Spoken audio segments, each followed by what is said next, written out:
Frères et sœurs, bonjour et bon dimanche. Bienvenue à ce nouveau rendez-vous de lumière et joie. Aujourd'hui, dimanche 10 mars 2024, nous célébrons le 4e dimanche du temps de carême de l'année B. Après les 3 précédents dimanches qui nous invitaient à la montée, le premier dimanche nous invitait à aller sur le mont des tentations, le deuxième dimanche sur le mont de la transfiguration et le troisième dimanche sur le mont du temple. Aujourd'hui, Jésus nous invite à contempler sa croix, le plus grand mystère de notre foi. Frères et sœurs, en ce dimanche, à partir des lectures qui nous sont proposées, j'aimerais méditer avec vous sur 4 enseignements. D'abord, l'amour de Dieu. Ensuite, le péché de l'homme.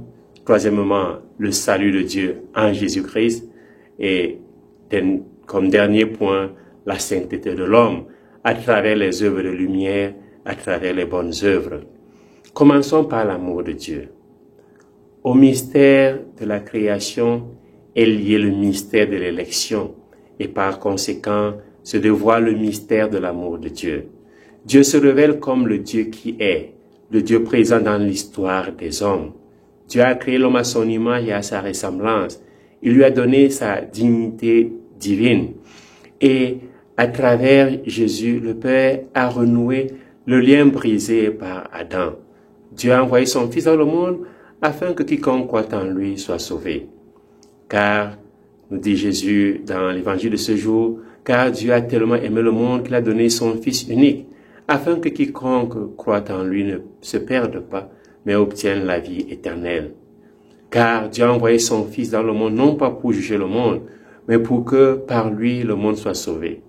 Dieu a pitié de son peuple, c'est pourquoi il a fixé sa demeure parmi son peuple, pour être présent, le choyer, le guider.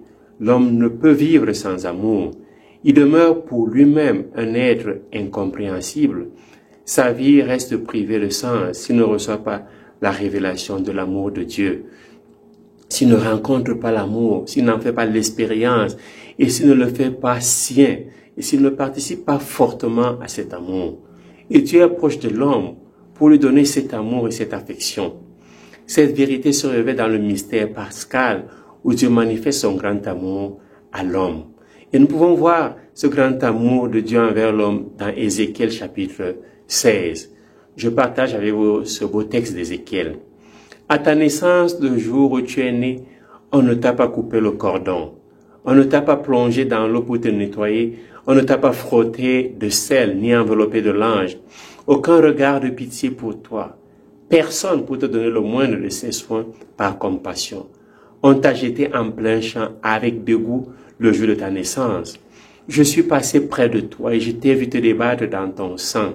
Quand tu étais dans ton sang, je t'ai dit, je veux que tu vives. Je t'ai fait croître dans l'herbe des champs. Tu as poussé, tu as grandi, tu es devenue femme. Ta poitrine s'est formée, ta chevelure s'est développée. Mais tu étais complètement nue. Je suis passé près de toi et je t'ai vu. Tu avais atteint l'âge des amours. J'étendis sur toi le pan de mon manteau et je couvris ta nudité. Je me suis engagé envers toi par serment. Je suis entré en alliance avec toi, oracle du Seigneur Dieu. Et tu as été pour moi. Je t'ai plongé dans l'eau, je t'ai nettoyé de ton sang. Je t'ai parfumé avec de l'huile. Je t'ai revêtu d'habits chamarrés. Je t'ai chaussé de souliers en cuir fin. Je t'ai donné une ceinture de lin précieux. Je t'ai couverte de soie. Je t'ai paré de joyaux, des bracelets à tes poignets, un collier à ton cou, un anneau à ton nez, des boucles à tes oreilles, et sur ta tête un diadème magnifique. Tu t'es paré d'or et d'argent, vêtu de lin précieux, de soie et d'étoffe chamarrée. La fleur de farine, le miel et l'huile étaient ta nourriture.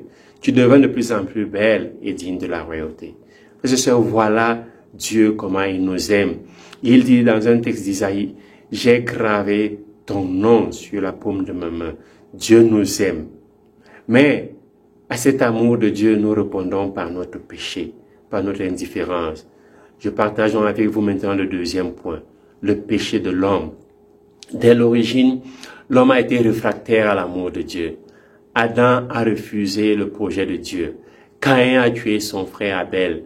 Le désordre s'est installé dans le projet d'amour de Dieu. Pendant l'exode, le peuple a provoqué et tenté le Seigneur à Massa et à Mériba. Le peuple a cherché querelle et mis Dieu à l'épreuve. Jérémie dit au chapitre 2, verset 13, « Oui, mon peuple a commis un double méfait. Ils m'ont abandonné, moi la source d'eau.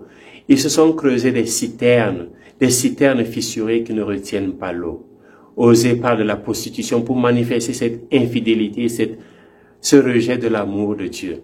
Mon peuple consulte son idole de bois. C'est son bâton qui le renseigne, car un esprit de prostitution l'égare. Ils se sont prostitués loin de leur Dieu sur les sommets des montagnes. Ils sacrifient sur les collines, ils brûlent les offrandes sur le chêne, le peuplier, le térébinthe, dont l'ombrage est agréable. C'est pourquoi vos filles se prostituent, vos belles filles sont adultères. Établi par Dieu dans un état de justice, l'homme est séduit par le malin dès le début de son histoire. Il a abusé de sa liberté en se dressant contre Dieu et en désirant parvenir à sa fin hors de Dieu, sans Dieu. Ayant connu Dieu, ils ne lui ont pas rendu gloire comme à un Dieu, nous dit Gaudium et Spes au chapitre 13. Mais leur cœur inintelligent s'est enténébré et ils ont servi la créature de préférence au Créateur. Le frères et sœurs, le péché s'est installé, le peuple est devenu infidèle. Tous les chefs des prêtres du peuple multipliaient les infidélités, nous dit la première lecture de ce jour. En imitant toutes les abominations des nations païennes, ils profanaient la maison que le Seigneur avait consacrée à Jérusalem. Le Seigneur, le Dieu de leur père, sans attendre et sans se lasser, leur envoyait des messagers car il avait pitié de son peuple et sa demeure. Mais eux tournaient en dérision les envoyés de Dieu, méprisaient ses paroles et se moquaient de ses prophètes. Finalement, il n'y eut plus de remède à la fureur grandissante du Seigneur, son peuple, contre son peuple. Frères et sœurs, l'homme est infidèle à l'alliance. Il refuse le projet d'amour de Dieu. Il est comme le fils cadet et même le fils aîné de la parabole du Père miséricordieux, qui refuse l'un de rester dans la maison paternelle et vivre dans l'amour familial, l'autre d'y entrer pour célébrer le retour de son frère, pour célébrer la miséricorde du Père. Mais Dieu, nous dit Saint Paul dans la deuxième lecture de ce jour, mais Dieu, riche en miséricorde, sort toujours pour aller à la rencontre de son Fils et de ses fils. Troisièmement, le salut de Dieu en Jésus-Christ.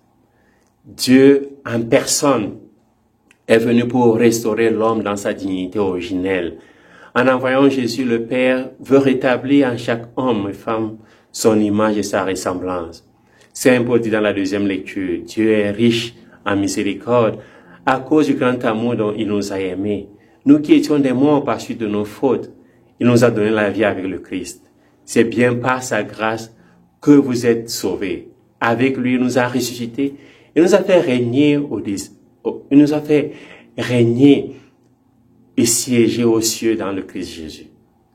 Comme le serpent de bronze élevé au désert, frères et sœurs, le Seigneur Jésus sera élevé sur le bois de la croix pour attirer tous les hommes à lui. Ceux qui reconnaissent qu'ils ont besoin de salut et que ce salut se trouve en Jésus-Christ recevront la rédemption. Jésus révèle le Père qui est amour, un Père qui veut que tous les hommes soient sauvés et parviennent à la connaissance de la vérité. Jésus, le Rédempteur du monde, en lui s'est révélé d'une manière nouvelle et plus admirable la vérité fondamentale sur la création, que le livre de la Genèse atteste, quand il répète à plusieurs reprises, Dieu vit que tout cela était bon. Frères et sœurs, en Jésus-Christ, le monde visible créé par Dieu pour l'homme, ce monde qui, lorsque le péché a été soumis à la caducité, retrouve de nouveau son lien originel avec sa source, la source divine de la sagesse et de l'amour. En effet, Dieu a tant aimé le monde qu'il a donné son Fils unique. De même que l'homme Adam, ce lien avait été brisé. De même que dans l'homme Adam, ce lien avait été brisé. Dans l'homme Jésus-Christ, ce lien a été de nouveau renoué. Par l'incarnation, le Christ est uni à chacun d'entre nous. Jésus, par le mystère pascal, nous a mérité la vie. En lui, Dieu nous a réconciliés avec lui et entre nous, nous arrachant à l'exil et à l'esclavage du péché, du malin et de la mort, car Dieu nous a aimés. Dieu nous a aimés et Jésus est le don de Dieu et il vit comme tel. Il se donne, il se fait présent pour les hommes. Le point ultime du don, le sommet du don, c'est de devenir sacrifice pour ceux qui reçoivent le don. Le don qui devient sacrifice est porteur de vitalité, porteur de vie. Jésus, en se levant, élevé, c'est-à-dire en se donnant, donne la vie éternelle à tous ceux qui croient en lui. La croix est comme un toucher de l'amour éternel sur les blessures les plus douloureuses de l'existence terrestre de l'homme. Par son sacrifice, de Christ est le pardon de chaque homme. Il est le signe, le visage de la miséricorde du Père, parce qu'il donne la vie. Nous devons lever notre regard vers Jésus et fixer les yeux sur Jésus pour être victorieux dans le combat contre le mal, contre le péché, comme les fils d'Israël au désert qui étaient délivrés du venin de la désobéissance. Quatrièmement et dernier point, la sainteté de l'homme à travers les œuvres de lumière et les bonnes œuvres. Dieu nous donne son Fils et son Fils se donne à nous par le sacrifice de la croix, pour que nous puissions à notre tour accomplir la merveilleuse œuvre du salut chaque jour à travers les œuvres de lumière, c'est-à-dire à travers les œuvres de bien, des belles œuvres, des bonnes œuvres. Ce qui rend une œuvre belle ou bonne, c'est l'amour qui la motive, le bien qu'elle fait, la joie qu'elle procure. Le Seigneur vient pour nous donner la grâce de la sainteté. Le temps de carême, c'est le temps de quitter l'obscurité de la désobéissance, le venin du serpent et du péché, pour vivre dans la lumière des bonnes œuvres, pour vivre dans l'éclat des œuvres de charité. Jésus est élevé de terre pour que nous soyons nous aussi élevés de terre, élevés de notre orgueil, de nos haines, de nos luttes, de nos guerres, pour atteindre l'élévation de la sainteté. Comme Israël dans la première lecture qui est invité à monter à Jérusalem, Jésus nous invite à monter vers la perfection et la sainteté. Élever, nous devons élever aussi nos frères et sœurs. Nous devons les conduire au sommet de notre joie. Au sommet de notre joie. Nous devons jouer le rôle de Cyrus dans les vies de nos frères et sœurs pour les faire monter non plus à Jérusalem, mais à la rencontre du Christ. Comme le Christ, nous devons aussi mourir pour nos frères. Nous devons donner notre vie pour nos frères et sœurs. Jésus nous invite à élever le visage pour avoir le salut, la guérison et être dans la sainteté. Pour un chrétien, il n'est pas possible de penser à sa propre mission sur terre sans la concevoir comme un chemin de sainteté. Car voici quelle est la volonté de Dieu. C'est votre sanctification, nous dit Saint Paul dans la première lettre aux Thessaloniciens, chapitre 4, verset 3. Chaque saint est une mission. Il a un projet du Père pour refléter et incarner un moment déterminé de l'histoire, un aspect de l'Évangile. La sainteté, c'est vivre les mystères de sa vie en union avec Jésus. Elle consiste à s'associer à la mort et la résurrection du Seigneur d'une manière unique et personnelle, à mourir et à ressusciter constamment avec lui. Mais cela peut impliquer également de reproduire dans l'existence personnelle divers aspects de la vie terrestre de Jésus, comme sa vie cachée, sa vie communautaire, sa proximité avec les derniers, sa pauvreté d'autres manifestations du don de lui-même par amour. Un garçon de 16 ans demanda à son père, « Papa, qu'est-ce que tu m'offriras pour mes 18 ans ?» Son père lui répondit, « Mon fils, il y a encore du temps. » Une année passe et le garçon a 17 ans. Un jour, son père l'amène d'urgence à l'hôpital. Les docteurs lui disent, « Monsieur, votre fils a un grave problème au cœur. » Le fils, sur son lit, demande à son père, « Papa, ils t'ont dit que j'allais mourir ?» Le père commence à pleurer. Finalement, après, le garçon sort de l'hôpital le jour de ses 18 ans. Il retourne chez lui. Il trouve que son père lui a laissé sur son lit une lettre qui dit, « Si tu lis cette lettre, c'est que tout s'est bien passé. Tu te souviens du jour où tu m'as demandé ce que je t'offrirais pour tes 18 ans? Eh bien, je t'ai donné mon cœur. Joyeux anniversaire, mon fils. » Frères et sœurs, Dieu le Père, parce que plein de miséricorde, a un grand amour pour tous les hommes.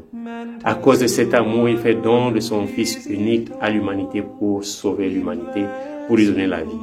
Dieu a voulu ainsi montrer au long des âges futurs la richesse surabondante de sa grâce, par sa bonté pour nous dans le Christ Jésus. L'amour se donne, l'amour donne la vie. L'amour nous empêche de nous perdre si nous le recevons, si nous l'accueillons. Le projet de Dieu pour l'humanité, c'est de lui donner la vie. Bon dimanche, loué soit Jésus-Christ et que Dieu vous bénisse.